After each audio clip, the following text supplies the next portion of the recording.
The Vedic Age Part 2. This is the remaining part of the question. The next heading is Economic Life in the Vedic Period. First point, Agriculture. अनेक प्रकार की फसलें बोई जाती थी।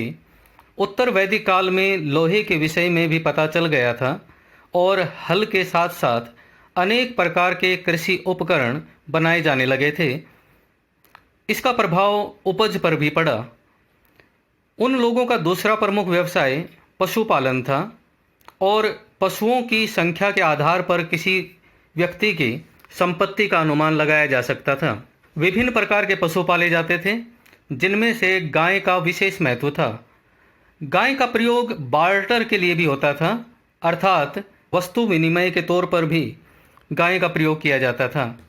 इसके अलावा हॉर्स भी प्रमुख पालतू पशु था।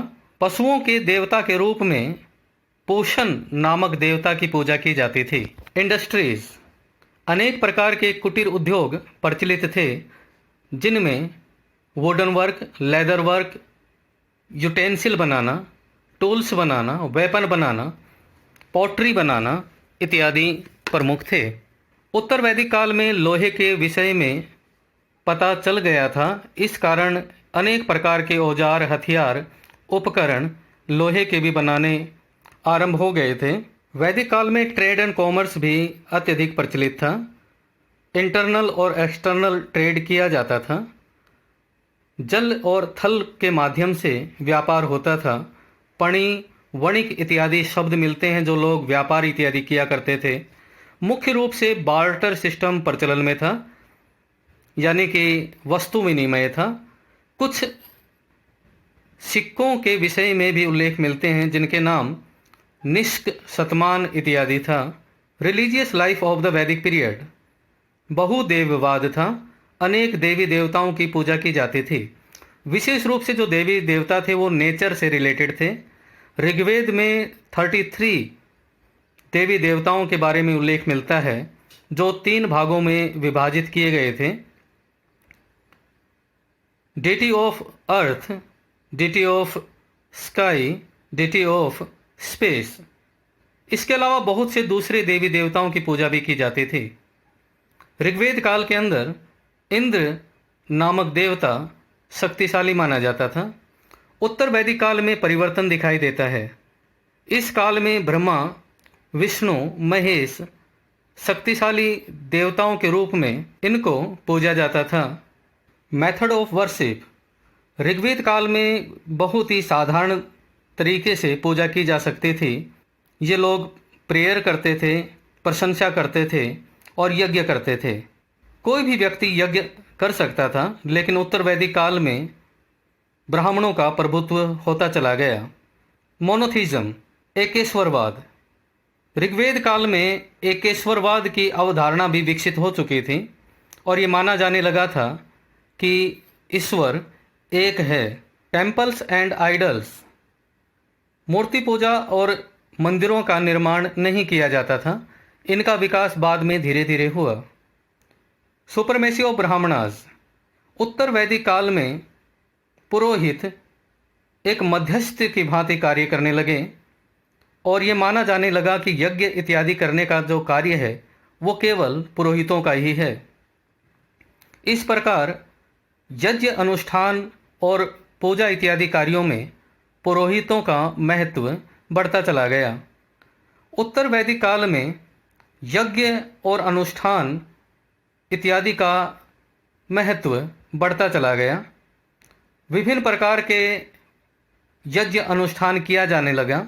बलि प्रथा भी प्रचलित हो गई थी और ऐसे यज्ञ भी किए जाने लगे थे जो कई कई दिनों, महीनों और यहाँ तक कि वर्षों तक भी चलते थे। धर्म में तप का भी महत्व स्थापित हो गया था। इसे सोर्स ऑफ नॉलेज और पावर माना जाने लगा था। सुपरस्टिशंस एंड विचक्राफ्ट, वैदिक काल के लोग पुनर्जन्म में विश्वास रखते थे। इसके अलावा भूत, प्रेत, जादू टोना इत्यादि में भी विश्वास था। अथर्ववेद में इस प्रकार के अनेक मंत्र मिलते हैं जो जादू टोने इत्यादि से संबंधित थे। फिलोसॉफिकल आइडियाज़, अनेक प्रकार के दार्शनिक विचार प्रचलित थे। ऋग्वेद काल में वे लोग सर्वोच्च शक्ति सत्य को मानते थे। इसके अलावा वे लोग आत्मा के विषय में विचार करते थे और साथ के साथ स्वर्ग नरक की अवधारणा भी विकसित हो गई थी। वे लोग पुनर्जन्म में भी विश्वास रखते थे और ये मानने लगे थे कि मनुष्य का अंतिम लक्ष्य मोक्ष प्राप्त करना है। पॉलिटिकल लाइफ ऑफ द वैदिक पीरियड। आरंभ में ऋग्वेद पीरियड में समाज कबीले की भांति था। परिवार के मुखिया को कुलूप कहा जाता था। अनेक परिवारों को मिलाकर के गांव बनता था। गांव के मुखिया को ग्रामणी कहा जाता था। अनेक गांवों को मिलाकर विश्व बनता था और इसका जो चीफ था उसे विश्वपति कहा जाता था।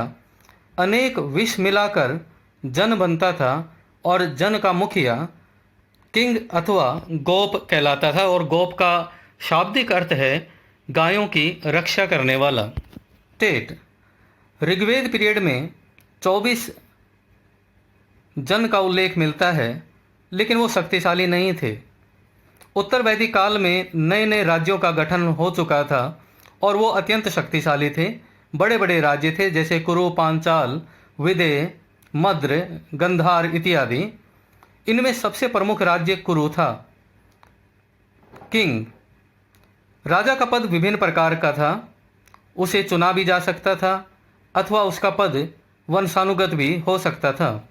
ऋग्वेद पीरियड में अनेक छोटे छोटे राज्य थे जिनमें राजा अधिक शक्तिशाली नहीं होता था। उत्तर वैदिक काल में अनेक प्रकार के चेंजेज आते हैं जिसमें बड़े बड़े राज्यों का गठन होता है और राजा का पद भी शक्तिशाली बनता चला जाता है। राजा अनेक प्रकार की उपाधियां धारण करता था जैसे अधिराज, एकराट इत्यादि। सभा और समिति।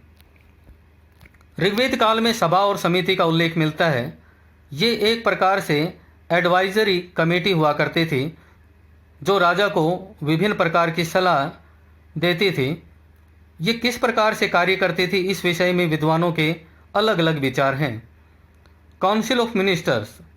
ऋग्वेद काल में राजा की सहायता के लिए काउंसिल ऑफ मिनिस्टर्स भी हुआ करते थे जिनमें पुरोहित, सेनानी, ग्रामीणी इत्यादि प्रमुख थे। उत्तर वैदिक काल में बहुत से नए बदलाव आते हैं और राजा क्योंकि शक्तिशाली बन चुका था, राज्य काफ़ी विस्तृत हो चुके थे, बड़े हो चुके थे, इस कारण बड़ी बड़ी मंत्री परिषद का गठन किया जाने लगा था। इस काल में मंत्रियों को रत्निन कहा जाता था और राजा के राजदरबार में अनेक मंत्री नियुक्त किए जाते थे। Source of income. कर को बलि कहा जाता था। राज्य की आमदनी का प्रमुख स्रोत लैंड रेवेन्यू था। Judicial system. ऋग्वेद काल में राजा ही प्रमुख न्यायाधीश हुआ करता था और वह पुरोहित की सहायता से न्याय करता था।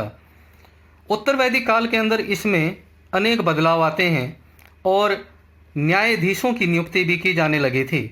अपराधियों को फिजिकल और फाइनेंशियल पनिशमेंट दी जाती थी। वारफेयर।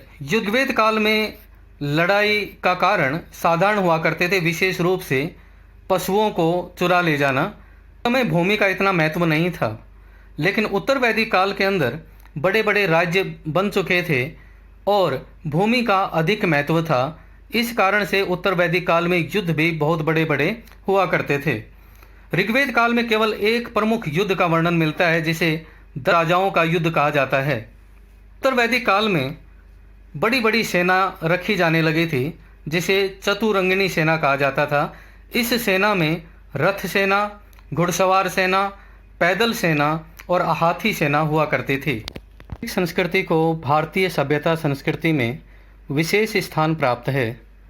भारतीय धर्म संस्कृति का आधार वैदिक साहित्य ही है। जो धार्मिक सामाजिक मान्यताएं वैदिक काल में स्थापित हुई वे आज तक भारतीय सांस्कृतिक, सामाजिक और धार्मिक जीवन का अंग बनी हुई हैं। टॉपिक हम नेक्स्ट लेक्चर में करेंगे। Thank you.